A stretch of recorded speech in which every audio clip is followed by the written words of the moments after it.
it was a tough start for India, and I just look at the schedule and I think, Pakistan, New Zealand first two games, they were every chance of not getting through those. They had to be at their best right from the start, and they weren't. And, having been in these sorts of conditions for the last little while, the last month and a half, 2 months, you might have thought they'd adapted better.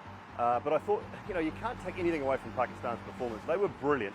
India weren't just quite at their best, and so therefore they slipped up. And then New Zealand were outstanding, and again, India not at their best. So if you are below your best against top quality sides, you'll get found out, and they were.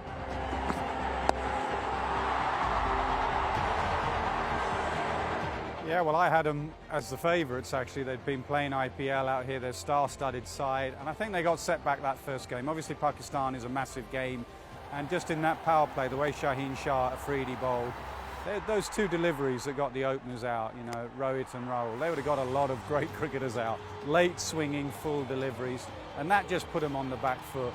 And that's sometimes the problem with the Indian side, is that they are so good at the top that some of the middle order don't get much of a hit, and suddenly you need a plan B, and that plan B was found wanting.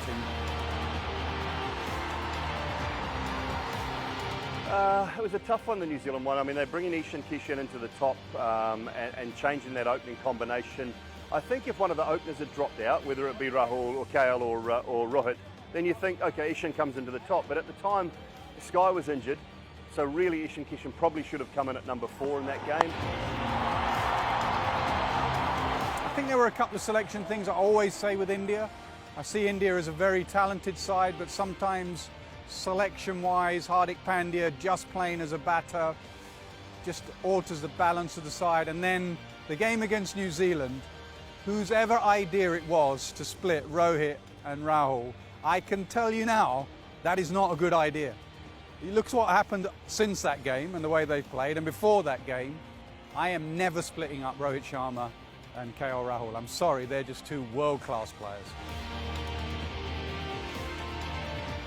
And one thing I'd say about T20 cricket, especially India, if you go out and express yourself, they've got so much talent.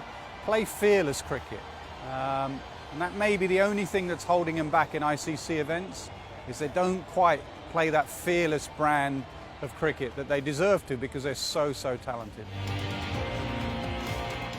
Well, it's Ravi Shastri's last game in charge, so they'll want to put on a good performance for him. He's been terrific throughout his tenure as a coach, so and for Virat, his end as a T20 captain as well. So there'll be a little bit of emotion dealing with this game, and they'll want to really finish their tournament on a high. They demolished Scotland. They'd love to do the same thing to Namibia, finish on a high.